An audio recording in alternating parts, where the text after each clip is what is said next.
అందరికీ నమస్కారం. ఈరోజు కథ విడువనులే చెలి పార్ట్ 9. రచించిన వారు నళిని గారు. ఇక కథలోకి వెళ్తే, అరుంధతి నక్షత్రాన్ని చూపిస్తూ అభి శ్రావణి భుజం మీద చెయ్యి వేయడంతో అతని స్పర్శకి ఆమె ఒళ్ళు చిగురుటాకులా వణికిపోవడం గమనించాడు అభి.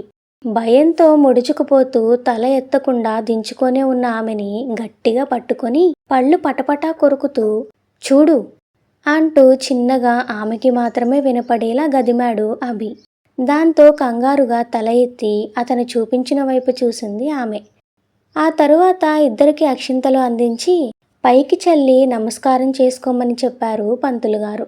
ఆయన చెప్పినట్టే చేసి కళ్ళు మూసుకొని, అమ్మా, నువ్వు ఉన్నావో లేదో నాకు తెలియదు, కానీ పెళ్లిలాంటి పవిత్ర కార్యం నిన్ను చూడడంతోనే పూర్తవుతుంది అంటేనే నీ విశిష్టత అర్థమవుతుంది. నా జీవితం ఎటువైపు వెళ్తుందో నాకు తెలియడం లేదు, కానీ ఈరోజు నా జీవితం ఈయనతో ముడిపడడం మాత్రం నిజం.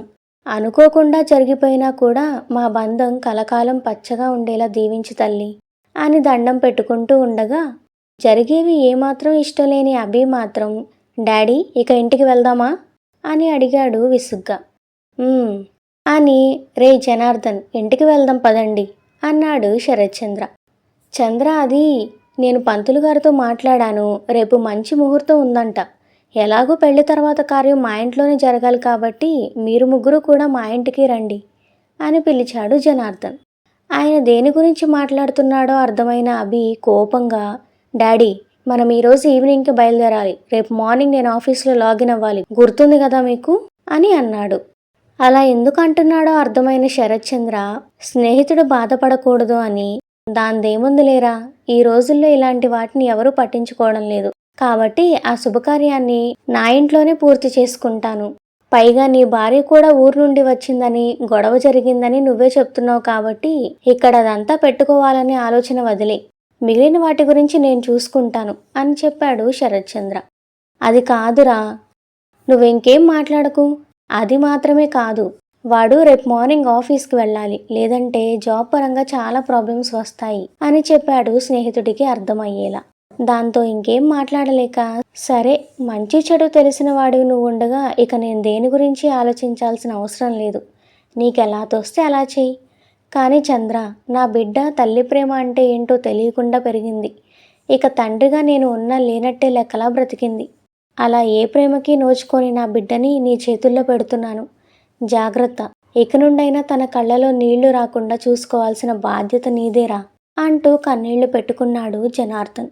స్నేహితుడి బాధ అర్థమైన శరత్చంద్ర కన్నీళ్లతో అతని భుజం మీద చెయ్యి వేసి దగ్గరికి తీసుకుంటూ, ఇక నుండి శ్రావణి నీ కూతురు కాదు, నా కూతుర్రా, నువ్విక నిశ్చింతగా ఉండు, తనని కళ్ళలో పెట్టుకుని చూసుకుంటాము, ఇది నా మాట అంటూ స్నేహితుడి చేతిలో చేయి వేశాడు.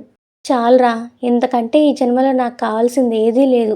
నా బిడ్డ ఇన్ని రోజులు ఎన్నో బాధలు పడింది, ఇక నుండైనా తను సంతోషంగా ఉంటే నాకదే చాలు అంటూ కన్నీళ్లు తుడుచుకొని, సతీష్, పనులన్నీ అయిపోయాయా అని అడిగాడు. అయిపోయాయి నాన్నగారు అంటూ దగ్గరికి వచ్చాడు సతీష్.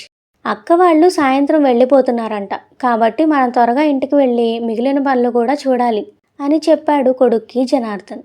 ఎన్ని రోజులు ఇంట్లో ఉన్న కన్న తల్లి కంటే కూడా ఎక్కువగా తనని ప్రేమగా పెంచి పెద్ద చేసిన అక్క ఉన్నట్లుండి వెళ్ళిపోతుంది అని తెలియడంతో సతీష్ కళ్ళల్లో నీళ్లు తిరిగాయి. వెంటనే తన దగ్గరికి వెళ్ళి అక్క అంటూ హత్తుకోగా తమ్ముణ్ణి పట్టుకొని ఏడ్చేసింది శ్రావణి.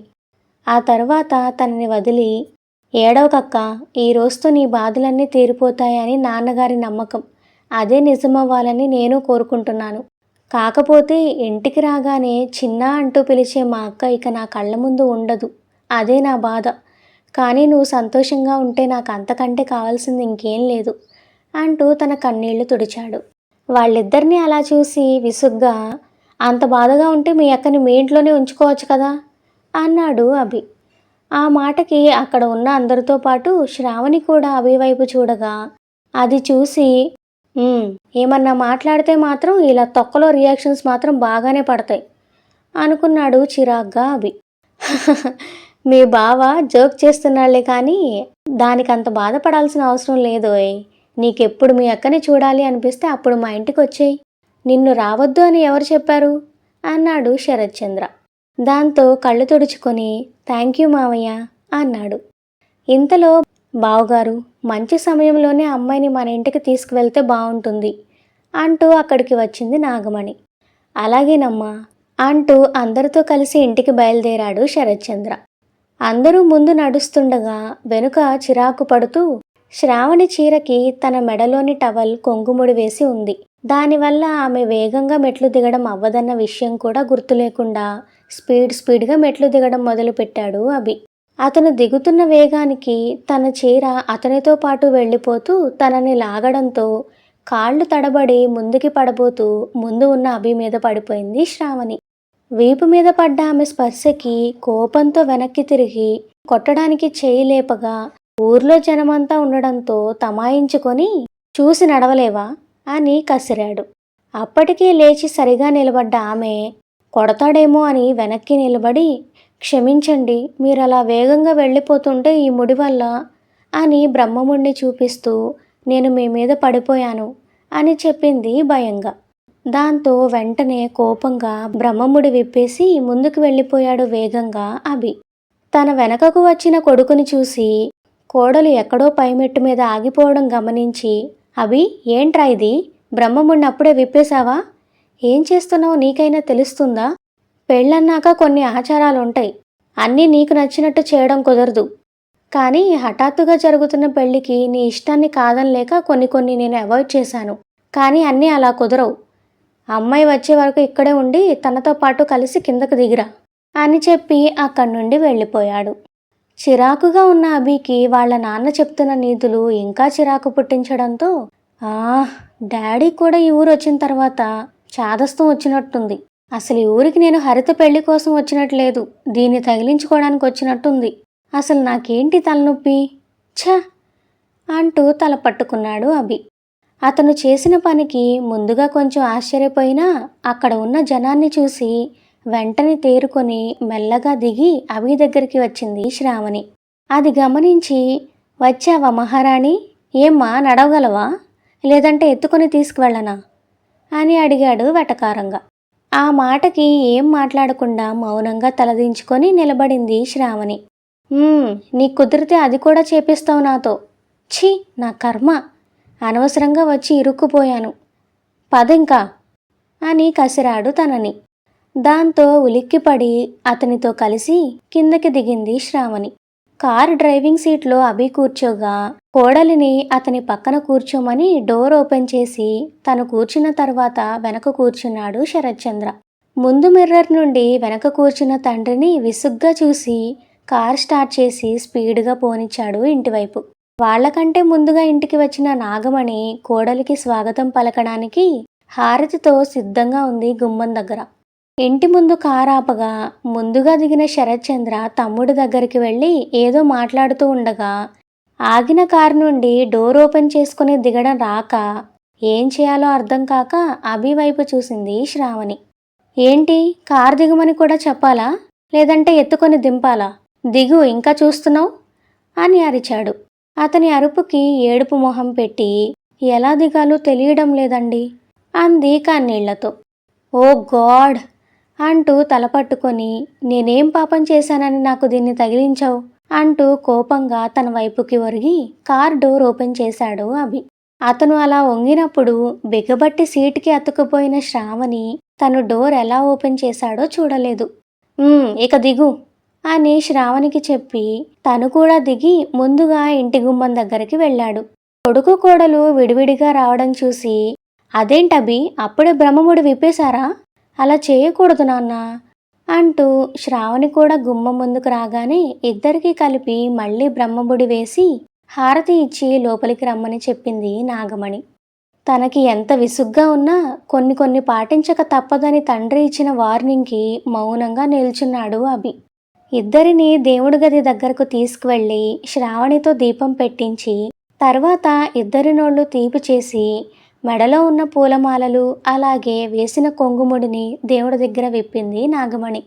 అక్కడ అదంతా అయిపోగానే వెంటనే తన గదిలోకి వెళ్ళి తలుపులు వేసుకున్నాడు కోపంగా అభి. వెళుతున్న అతని వైపే చూస్తూ ఉండిపోయింది శ్రావణి బాధగా. అది చూసి ఆమె తల మీద చేయి వేసి ప్రేమగా నిమురుతూ, నువ్వేం బాధపడకు శ్రావణి, అభి చాలా మంచివాడు, అనుకోకుండా జరిగిపోతున్న వాటికి తను కొంచెం చిరాకులో ఉన్నాడంతే అని చెప్పి ఆమెని తమ గదిలోకి తీసుకువెళ్ళి, ఇదిగో నీ బట్టలు ఇక్కడే పెట్టించానమ్మా, నువ్వెళ్ళి స్నానం చేసి రమ్మని చెప్పి, అప్పటికే భోజనం సమయం అయిపోవడంతో వంట చేయడానికి వంటింట్లోకి వెళ్ళింది నాగమణి. అప్పటికే ఆమె బట్టల బ్యాగ్ సతీష్తో జనార్దన్ పంపించడంతో దానిలో నుండి ఒక లంగావోణి తీసుకొని ఒంటి మీద ఉన్న బంగారమంతా వలిచి పక్కన పెట్టి స్నానం చేయడానికి వెళ్ళింది శ్రావణి. అది తెలియక తను ఫ్రెష్ అవ్వడానికి వెళ్ళిన అభి పెరట్లో ఉన్న బాత్రూమ్ డోర్ తీశాడు. పెళ్లి సమయంలో స్నానాల గది తలుపు గడియ విరిగిపోవడంతో గడిలేని ఆ గదిలోనే స్నానం చేస్తున్న శ్రావణిని తలుపు తెరిచి లోపలికి వచ్చిన అభి చూసి ఒక్క నిమిషం స్టన్ అయ్యాడు. మొహానికి సున్నిపిండి ఉండడం వల్ల ఆ శబ్దానికి కళ్ళు తెరిచిన శ్రావణి అభిని చూసి వెంటనే అక్కడ ఉన్న టవల్ని తనకి అడ్డం పెట్టుకొని ఒక మూలకు వెళ్ళిపోయింది. అభిని చూసి శ్రావణి కంగారుగా మూలకి వెళ్ళిపోవడంతో చలనం వచ్చిన అభి వెంటనే వెనక్కి తిరిగి, ఏయ్, లోపల గడి పెట్టుకోవాలని తెలీదా నీకు అని అరిచాడు కోపంగా. అది కాదండి, ఆ తలుపుకి గడి లేదు అని చెప్పింది భయంగా శ్రావణి. దాంతో ఆ విషయం గుర్తొచ్చి, అయితే మాత్రం ఏ పాటలు పాడుకుంటూనో లేదంటే కూని రాగాలు తీసుకుంటూనో స్నానం చేయొచ్చు కదా, లేకపోతే నువ్వు లోపల ఉన్న విషయం ఎవరికి తెలుస్తుంది? ఎవరైనా లోపలికి రావచ్చు, ఇప్పుడంటే నేను వచ్చాను కాబట్టి సరిపోయింది, లేకపోతే అని అడిగాడు పళ్ళు నూరుతూ. అతని కోపానికి ఇంకొంచెం ఏడుపు రాగా, నాకు పాటలు రావండి అని చెప్పింది ఏడుపు గొంతుతో. వాట్? ఓ గాడ్, ఎక్కడ పడేశావు నన్ను? ఎందుకు నేనంటే ఇంత కోపం నీకు అంటూ తల కొట్టుకుంటూ అక్కడి నుండి వెళ్ళిపోయాడు అభి. అతను చూపిస్తున్న చిరాకుకే ఆమె బాధతో ముడుచుకుపోతుంటే ఇప్పుడు జరిగిన సంఘటనకి అతని ముందు ఎలా తిరగాలో అర్థం కాక ఏడుస్తూ ఉండిపోయింది శ్రావణి. ఈ రోజుల్లో కూడా పాటలు రాని వాళ్ళు ఉన్నారా ఈ పల్లెటూరు మొద్దు తప్ప అని తిట్టుకుంటూ లోపలికి వెళ్ళబోతూ, అవును, ఇప్పుడు నేను వెళ్ళినట్టే పొరపాటున ఎవరైనా లోపలికి వెళ్తే అమ్మో, పరిస్థితి అస్సలు బాగోదు, ఎలాగో నేను కూడా స్నానం చేయాలి కాబట్టి ఇక్కడే ఉంటే పోలా అనుకుంటూ పక్కగా ఉన్న పెద్ద రోలు మీద కూర్చొని నా పరిస్థితి ఎక్కడి నుండి ఎక్కడికి వచ్చేసింది అని తిట్టుకుంటూ ఉన్నాడు. తలుపు తీసిన శబ్దానికి తలెత్తి చూసిన అభికి బాటిల్ గ్రీన్ లంగాకి పింక్ కలర్ ఓణి వేసుకొని తలకి టవల్ చుట్టుకొని బట్టలకి మట్టి అంటకుండా లంగాని కొంచెం పైకి పట్టుకొని ఇంట్లోకి వెళ్తున్న శ్రావణి కనపడింది. ఆమె లోపలికి వెళ్లే వరకు తన చూపులని ఆమెతోనే పరుగులు పెట్టించి ఆ తర్వాత మాత్రం అసలు విషయం గుర్తుకు రాగా, అబ్బా, పెద్ద హీరోయిన్లా ఫీల్ అయిపోతుంది ఇది, హలో, నీకంత సీన్ లేదు అనుకుంటూ స్నానం చేయడానికి వెళ్ళాడు. లోపలికి వెళ్ళిన శ్రావణి తల ఆరబెట్టుకొని వదులుగా జడ వేసుకొని బొట్టు కింద చిన్నగా కుంకుమ పెట్టుకుంటూ ఉండగా వచ్చింది నాగమణి. చక్కగా 16 అణాల ఆడపిల్లలా రెడీ అయిన కోడల్ని చూసి మురిసిపోతూ వేళ్లతో తనకి దిష్టి తీసి తలలో పువ్వులు పెడుతూ బంగారపు బొమ్మ అనుకొని అప్పుడే శంకర్రావు తీసుకొచ్చి తన చేతికి ఇచ్చిన బాక్స్లో నుండి నల్లపూసలు తీసి శ్రావణి మెడలో వేసింది. అప్పటి వరకు కేవలం అభి కట్టిన తాళి తప్ప ఇంకేం ఉంచుకోలేదు తను. దాంతో ఆవిడ అది వేయగానే, అయ్యో, ఇప్పుడు ఇదెందుకు అత్తయ్యా అని అడిగింది ఇబ్బందిగా. ఇది ఆచారం శ్రావణి, కోడలికి అత్తింటివారు తాళి నల్లపూసలు తీసుకురావాలి, కానీ అనుకోకుండా పెళ్లి పెట్టుకోవడంతో ఆ సమయానికి అందలేదు, అందుకే ఇప్పుడు తెచ్చారు మీ చిన్నమావయ్య అని చెప్పి, నచ్చిందా అని అడిగింది కోడలి గడ్డం పట్టుకొని నవ్వుతూ. నచ్చింది అన్నట్టు తల ఊపి నాగమణి కాళ్ళకి దండం పెట్టింది శ్రావణి. పిల్లా పాపలతో కలకాలం సంతోషంగా ఉండి మా అభిని సంతోషపెట్టు అని దీవించి, పదమ్మ భోజనం చేద్దాం అంటూ కోడల్ని పిలిచింది. ముందు మీరందరూ తినండి అత్తయ్య, నేను తర్వాత తింటాను అంది మొహమాటం మరియు ఇందాక జరిగిన సంఘటనకి అభి ముందుకి రాలేక. లేదమ్మా, అందరం కలిసే తిందాం, అప్పుడే బాగుంటుంది, పైగా మీరు వెంటనే బయలుదేరాలి కదా అని చెప్తూనే ఆమెని తీసుకొని వెళ్ళి భోజనం చేయడానికి కూర్చున్న అభి పక్కన కూర్చోపెట్టి తను వడ్డన చేయడం మొదలుపెట్టింది. అలా కూర్చోపెడుతున్నప్పుడు అనుకోకుండా కొంచెం తగిలిన ఆమె వైపు సీరియస్గా చూశాడు అభి. అతని చూపుల్లో కోపానికి తలదించుకొని మౌనంగా కూర్చుంది తను. అప్పుడే స్నానం చేయడంతో తాజాగా ఉన్న మొహం ఏ మేకప్ వేయకపోయినా సున్నిపిండి వల్ల నున్నగా మెరుస్తూ కాంతివంతంగా కనపడుతుంది. అలాగే నిత్యం కంగారుగా మునిపంటి కింద నలుగుతున్న ఆమె పల్చటి కింద పెదవి కూడా లిప్స్టిక్ అవసరం లేకుండా ఎర్రగా మెరుస్తూ ఆకర్షణీయంగా కనపడుతూ ఉంది. పచ్చగా మెరుస్తున్న మొహం మీద చిన్న బొట్టు బిళ్ళ, దాని కింద కుంకుమ, అలాగే భయం భయంగా ఆర్పుతున్న కాటుక కళ్ళు, లోపల ఉన్న కంగారుకి గుర్తుగా నున్నటి నుదుటి మీద చిన్న చిన్నగా ప్రత్యక్షమవుతున్న చెమట బిందువులు. అదంతా ఒక్క చూపుతోనే మొత్తం స్కాన్ చేసిన అభి పెద్దగా పట్టించుకోకుండా వాళ్ళ పిన్ని కూరలు వడ్డించగానే వెంటనే తినడం మొదలు పెట్టబోయాడు. అది చూసి ఆగభి అని పిలిచింది నాగమణి. ఆ అరుపుకి ఆవిడ వైపు చూసి ఏమైంది పిన్ని అని అడిగాడు అర్థం కాక అభి. నేను మీ ఇద్దరికి కలిపి ఒకే ప్లేట్ పెట్టింది ఎందుకు? ఎవరికి వాళ్ళు తినడానికా? ఇద్దరూ ముందుగా ఒకరికి ఒకరు స్వీట్ తినిపించుకొని ఆ తర్వాత భోజనం ఒకే ప్లేట్లో కలిసి చేయండి. పెళ్లి తర్వాత భార్యాభర్తలు తమ జీవితాన్ని ఇక్కడి నుండే ఒకరికొకరు పంచుకోవడం అనేది జరుగుతుంది. కాబట్టి అలాగే తినండి అంటూ తను చేసిన పాయసం చిన్న గిన్నెలో వేసి తీసుకువచ్చి ఇద్దరి మధ్యలో పెట్టి ఇప్పుడు తినండి అని చెప్పింది నాగమణి.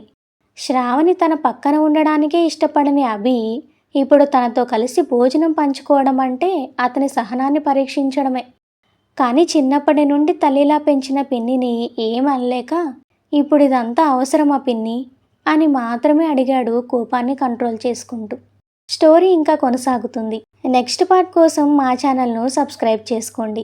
ఈ స్టోరీ మీకు నచ్చినట్లయితే వీడియోని లైక్ చేసి కామెంట్ చేయండి. Thank you for listening.